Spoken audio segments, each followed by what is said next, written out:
Just like many of you, I found my usuals weren't selling as fast as I'd hoped, so I decided to explore other niches within the TF2 market. Back in 2017, I traded my steaming Magnificent Mongolian for a low craft number Red Sox and Distinguished Rogue. It seemed like a good idea at the time, but no one wanted to buy them. Fast forward to 2020, I bought a collector's Alibaba's Wee Booties for 139 keys. Sadly, it took nearly 2 years to sell it, and even then at a loss because of undercutters. I started worrying. If my unusuals are slow to sell and these other items aren't moving at all, how can I make any profit? Imagine you're in this situation. You branched off from unusuals thinking you're diversifying your trades, but now you're stuck with items that no one wants. It's a frustrating position that many traders find themselves in. Being stuck with these items means watching opportunity after opportunity pass you by. Your capital is tied up in inventory and thus just gathering virtual dust, putting you in the slow lane of trading profit. After many trials and errors, I realized that an item's appeal isn't always about being unusual.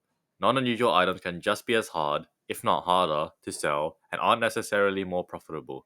I shifted my focus back to my niche of unusuals. I became more cautious and started to identify items that were potentially hard to sell. Refocusing on unusual hats and understanding the market better allowed me to keep a continuous cycle of buying and selling. My inventory grew and I was able to maintain a steady flow of trades. Imagine if you followed this approach. By avoiding these hard to sell items, your trading trajectory could exponentially improve. Now I will discuss the 6 most difficult items to sell in Team Fortress 2. These are the items you should probably avoid unless the deal is incredibly good. Number 1, collector's items. Kicking off our list of TF2's most challenging items to sell are collector's items. Let's delve into why these particular items are a tough sell. Discontinued chemistry sets. One of the main reasons collector's items are hard to move is their rarity. They've been discontinued since 2014, meaning no new collector's items are entering the market. This rarity might sound like a selling point, but in reality, it significantly limits the availability and buyer pool. Aesthetic appeal versus price. The unique aspect of collector's items is only in their red text, which is purely cosmetic.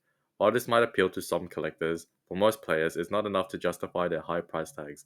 The inflated cost makes them unattractive to a broad section of the trading community. Inflation during quarantine. The value of collector's items saw a significant spike during the quarantine periods in 2020 and 2021, with some items increasing tenfold in value. This inflation further distanced them from the reach of average traders and buyers. Limited sellability. The combination of high prices and limited appeal makes these items particularly hard to sell. They might sit in your inventory for an extended period, tying up capital that could be better used elsewhere. Trading caution. If you're considering flipping collector's items or accepting them as offers on your unusuals, exercise caution. The general rule is to engage with these only if the deal is exceptionally good, like being well below buy orders. Otherwise, the risk of getting stuck with them is high. In summary, collector's items are a niche within the TF2 market. The discontinuation, aesthetic appeal, inflated values, and limited sellability make them a risky choice for traders looking for quick and profitable flips. Number 2, unusual taunts. Next up on our list are most unusual taunts, which, contrary to their appeal, can be surprisingly challenged to sell. Here's why. Oversaturation from new cases. Valve's introduction of new cases with bonus drops of unusualifiers at the same rate as unusuals had led to a market oversaturation. There are simply too many unusual taunts available, diluting their rarity and appeal. Market visibility and popularity issues.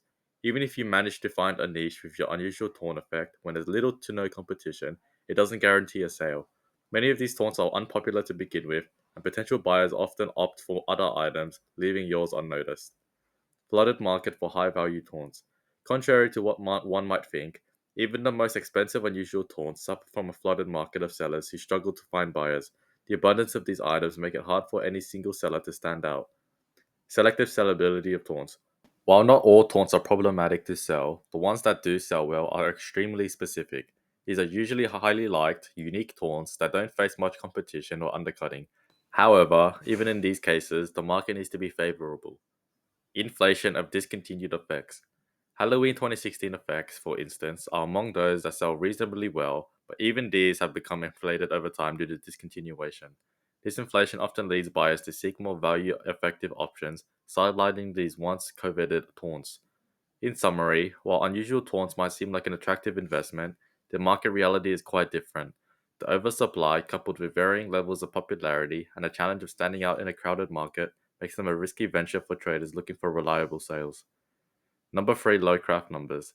The third item on our list for tough sells in TF2 is low craft number items. Despite their uniqueness, these items present several challenges in the trading market. Value in text only. Similar to collector's items, the primary appeal of low craft numbers lies in their text, the craft number itself. This aspect alone doesn't often justify a high price tag for many buyers, especially in the current market. Diminished visibility and appeal. Since the mid 2022 hacking incident on backpack.tf, which affected the visibility of item histories, the appeal of low craft numbers has further diminished.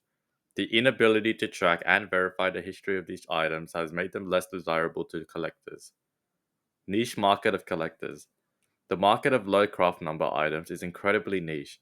Only a select group of collectors show interest in these items, and their focus is usually on very specific numbers or items, like number 1, number 2, or number 69, and usually on popular hats rather than other types of items. This limited interest makes it difficult to find buyers for less popular numbers or item types.